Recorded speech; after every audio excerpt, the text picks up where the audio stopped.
Gabe watched as his dad hauled his toolbox out of the Impala's trunk, the muscles in his arms straining against the rolled sleeves of his work shirt. "I'm headed to the job site," his dad said, jerking his chin toward the half-built hotel hulking in the distance.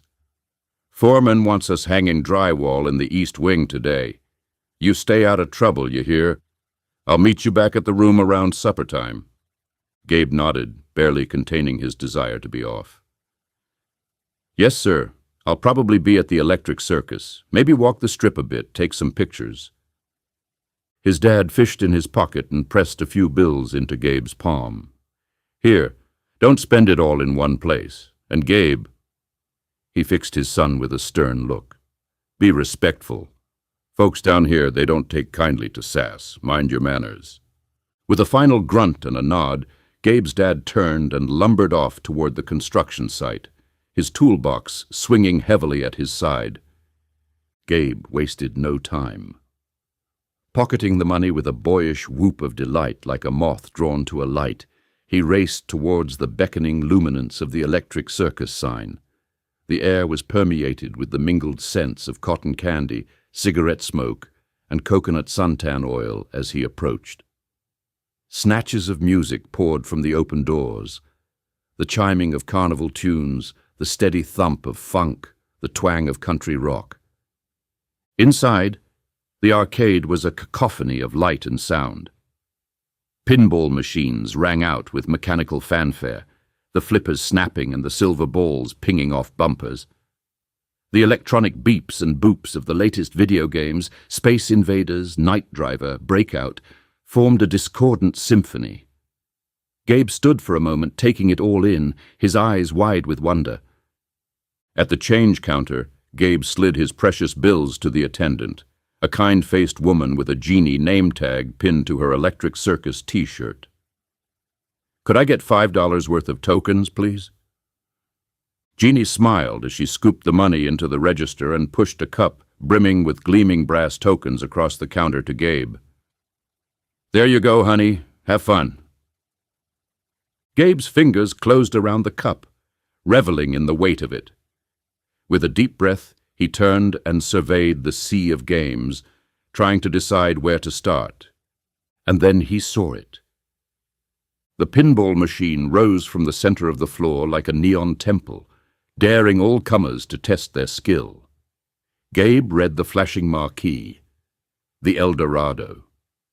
The back glass was a riot of Aztec gold and Mesoamerican patterns, with a fierce-eyed warrior presiding over spinning golden reels. Every few seconds the machine would let out an enticing series of chimes and beeps, as if calling to Gabe directly. He made his way over, almost in a trance, and slid a token into the glowing slot. The machine came alive with a triumphant fanfare, the playfield lighting up in a dazzling array of color. Gabe rested his hands on the flipper buttons, feeling the cool plastic beneath his fingertips.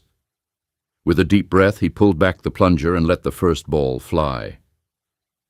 The next minutes passed in a blur of ringing bonuses, flashing bumpers, and the rapid-fire rattle of the flippers. Gabe played as if possessed, his reflexes honed razor-sharp by hours upon hours at the machines back home. The balls seemed to obey his every command, racking up points at a dizzying pace. So engrossed was he in his quest for the high score, Gabe barely noticed the small crowd gathering to watch. It wasn't until his final ball slipped past the flippers and the game let out a mournful descending tone that he became aware of the whispering and pointing. "Did you see that?" "Kid's a wizard, I tell you. Never seen anything like it." Gabe stepped back from the machine, his heart racing, his palms slick on the flipper buttons. He'd done it. Beaten the high score by a wide margin. His initials, GAP, now gleamed at the top of the leaderboard. As the crowd dispersed, murmuring in amazement, Gabe noticed a single spectator still standing at the edge of the machine. A girl, about his own age, her dark eyes fixed on him with an intensity that made him shiver. She was dressed simply in cut-off shorts and a faded Clemson t-shirt, her brown skin gleaming with sweat. Her inky cloud of hair was pulled back into a loose afro ponytail, and her face held a challenge-mixed expression of admiration. "Not bad, Pinball Wizard," she said, her voice rich with the musical lilt of the Low Country. "But let's see how you do in a real game." She jerked her chin toward the 8-ball. "I'll give you a run for your money on that one." Gabe felt a slow grin spreading across his face. "Is that so?" He stuck out his hand. "I'm Gabe." The girl took it, her grip strong and calloused. "Angelica," she said, "now let's stop jawing and start playing." She fished a token from the pocket of her cut-offs and slid it into the machine. The 8-ball, the first solid-state pinball machine in history and the most popular pinball machine of all time, glowed down upon them in anticipation. With a couple of tokens, it sprang to life. Angelica took her place opposite Gabe, her fingers poised over the flipper buttons. "You ready?" Gabe nodded, his focus narrowing to the spinning full-sized billiard ball and the girl before him. "Always." And with a sharp snap of the flippers, the game launched into action, a battle of skill and will amid the ringing lights of the Electric Circus. Gabe couldn't remember ever feeling so exhilarated, so utterly alive. As if, in that moment, the whole spinning world had narrowed to the flash of Angelica's grin, the singing of the flippers, and the bright promise of summer stretching before them, limitless and shimmering with possibility.